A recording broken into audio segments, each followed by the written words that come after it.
Hi there, my dear. If you're like many of us older gals waking up at 3 a.m. wide-eyed and restless, you might think it's just one of those aging things. But let me tell you, waking up at the exact same time every single night isn't always just a coincidence. In fact, it could be your body's way of waving a red flag quietly in the dead of night. Stick with me until the very end, because I'm going to walk you through 6 surprising reasons why this might be happening. And number 6 is something your doctor probably hasn't even mentioned. While you're here, don't forget to tap that like button, leave a comment below if you've noticed this in your own life, and of course, subscribe for more real talk like this. Now let's dive in. 1. Blood sugar instability. Let's start with one of the most common yet least suspected causes of waking at 3 a.m., blood sugar instability. Now, I know what you might be thinking. I'm not diabetic, so that can't be my issue. But the truth is, as we age, our metabolism changes. Even if you've always had stable energy and no trouble with your diet, things start shifting behind the scenes.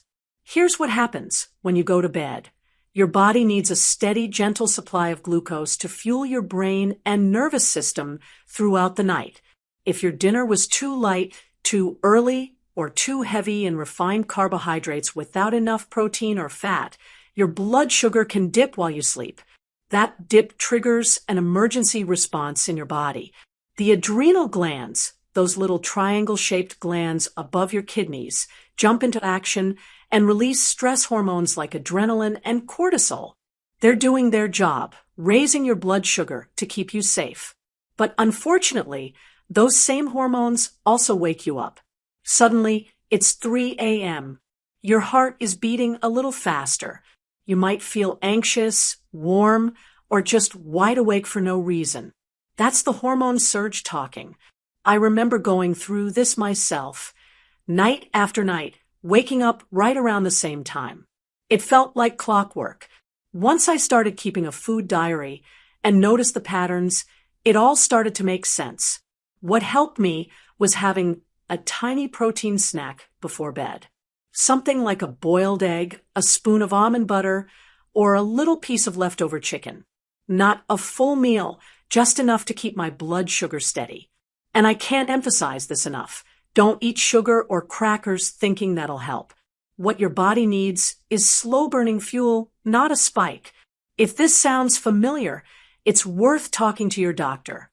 You may not have diabetes, but you could be experiencing something called reactive hypoglycemia at night, a condition where your sugar drops suddenly and triggers that emergency hormonal response. 2. Hormonal fluctuations. Just because our childbearing years are behind us doesn't mean our hormones stop affecting us. Oh no, my dear, they just shift in different, quieter ways. And one of the big ways they show up, disrupted sleep, especially around 3 a.m. In our younger years, estrogen helps us fall asleep, while progesterone keeps us asleep. After menopause, both of those drop significantly. And while that's totally normal, it also means your brain becomes more sensitive to stress hormones like cortisol. Now, here's the kicker. Cortisol naturally starts to rise around 3 a.m. to prepare your body for waking. But in many older women, that rise becomes more of a spike, shocking you awake and making it nearly impossible to drift back off. It's not uncommon to wake up sweating lightly, heart racing, or with your mind suddenly racing through tomorrow's to-do list. Sometimes we blame anxiety, and while anxiety can play a role, the root of it is often hormonal. I went through a phase where I'd wake every night at 3 a.m. and stare at the ceiling, wondering if this was just what aging feels like. Turns out, it was a hormonal domino effect.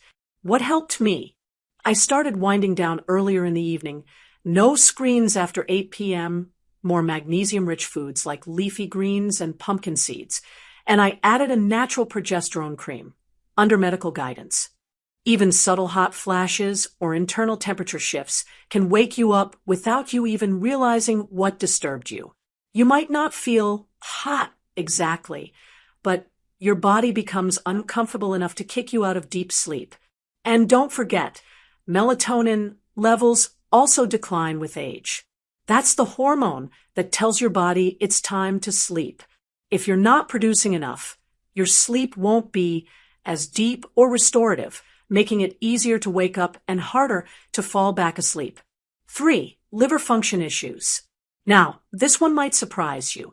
Your liver isn't just the organ that processes wine on Friday night. It plays a major role in your sleep cycle. 2. In traditional Chinese medicine, they believe the liver is most active between 1 a.m. and 3 a.m. Whether you believe in Eastern medicine or not, modern science backs up this idea in a surprising way. The liver is responsible for detoxifying your blood, managing your energy storage, and even helping regulate your blood sugar. So if your liver is overwhelmed, sluggish, or overworked, it could very well be waking you up. Signs that your liver might be contributing to your 3 a.m. wake-ups include waking up with night sweats or feeling hot, waking with a bitter taste in your mouth, feeling groggy in the morning, even after a full night's sleep, dark circles under your eyes, digestive issues, especially after heavy meals. I once ignored my liver entirely until I noticed my sleep worsening after a couple of glasses of wine, even if it was earlier in the evening. I also used to pop pain relievers a bit too freely. Turns out the liver doesn't appreciate that, and it let me know by interrupting my rest. After a gentle liver detox, lots of water, more cruciferous veggies like broccoli and cabbage, cutting down on sugar and alcohol, my sleep became more peaceful. Another trick, a warm glass of lemon water in the morning. It's simple, but it helps nudge your liver in the right direction. And don't forget, if you're on multiple medications, even over-the-counter ones, your liver might be working overtime. It's worth having a chat with your doctor to check your liver enzymes and make sure everything's functioning smoothly. 4. Anxiety or hidden stress. Now, let's talk about something we often brush off or bury deep down. Anxiety, especially the kind that hides itself so well we don't even know it's there. You see, waking at 3 a.m. can sometimes be less about biology and more about the emotional weight we carry. It doesn't always come in the form of panic attacks or racing thoughts. In fact, it often comes in silence, in the form of a body that just won't stay asleep. Let me be honest here. As older women, we've been through things. We've raised families, said goodbye to loved ones, battled through illness, navigated retirement, worried about money, watched friends grow distant, and wondered what comes next. It's a lot. And sometimes that lot doesn't get expressed during the day. It bubbles up quietly at night, around 3 a.m., when everything is still and dark. That's when your subconscious mind starts talking, not always in words, sometimes in restlessness, sometimes in sudden awakenings, sometimes in that familiar feeling. Your eyes fly open, your heart beats just a little faster than it should, and you start thinking about something that happened 30 years ago or something that might happen next week. That's cortisol again, the stress hormone. But it's being fueled this time not by blood sugar, not by your liver, but by your mind. The stress response doesn't care whether there's a tiger in the room or just an old memory. It reacts the same way. Wakefulness, alertness, readiness. At 3 in the morning, I used to lie awake wondering why my body felt like it was preparing for battle, even though I was safe in bed. Once I started acknowledging that I was holding onto unresolved things, everything began to change. I didn't have to solve them all. Just making space for them helped. If this sounds familiar to you, I want you to try something. Keep a small notepad by your bed. And when you wake up in the night, instead of stewing in your thoughts, write them down. Get them out of your head. Tell your mind, we'll deal with this tomorrow. Also consider this. Have you been saying yes to too many things that you no longer enjoy? Have you allowed other people's worries to become your own? That invisible emotional load can weigh heavy at night. And don't underestimate grief. Sometimes we think we're over a loss of a loved one, a role we once held, even our youth, but grief has layers, and it often resurfaces when we least expect it. And often right around, you guessed it, 3 a.m. 5. Sleep apnea or breathing disruptions. Here's one that gets missed far too often in women, especially older women: sleep apnea. Now, I know what you might be thinking, but I don't snore like a truck. That's exactly why it goes undiagnosed in so many of us. Sleep apnea in women can look very different than it does in men. Instead of loud, obvious gasping, we may have short pauses in breathing, light snoring, or just frequent waking, especially in the early morning hours. You may think you're getting a full night's sleep because you go to bed at 10 and wake up at 6, but if you're waking up multiple times a night, especially around 3 a.m., feeling exhausted during the day, or getting morning headaches, sleep apnea could be to blame. The science behind it is pretty simple. When you sleep, your muscles relax, including the ones in your throat. In some people, especially those with changes in neck structure, weight, or jaw positioning, which all change with age, the airway gets partially blocked. Your oxygen levels drop. Your brain panics. And just like that, you're yanked awake. I knew a woman at my local seniors group who would wake every single night at exactly 2:53 a.m. She kept a log.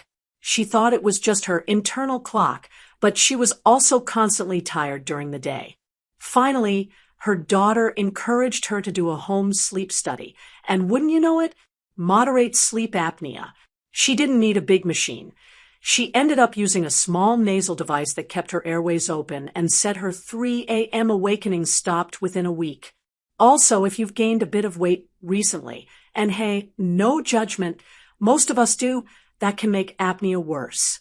Fat tissue around the neck or upper chest makes it harder to breathe during the night, even if you don't notice it while you're awake. What can help? Sleeping on your side instead of your back. Using a wedge pillow to elevate your head, losing just 5 to 10 pounds if needed, avoiding alcohol before bed, talking to your doctor about a sleep study, which many insurance plans cover. Don't let this go unchecked. Poor sleep means poor oxygen, and poor oxygen over time affects everything: memory, energy, even your heart health. 6. Spiritual or emotional awakening.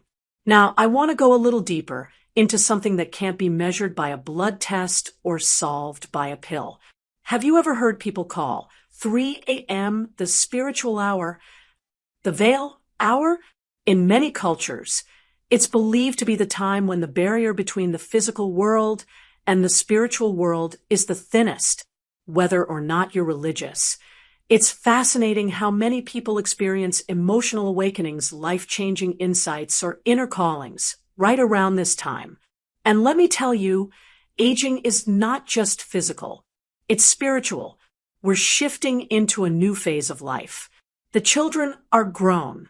The career is done. Our bodies slow down, but our souls, they begin to speak louder. And often, they whisper at night, around 3 a.m. I've spoken to so many women who say they wake up at 3 a.m. with a sense, a feeling that something is unresolved. Not scary, just tugging. A need to reflect, to write, to pray, or just to sit in silence. Maybe you've experienced this.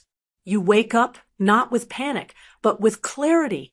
You think about a friend you haven't called, a project you never started, a part of yourself that got buried in caregiving or work.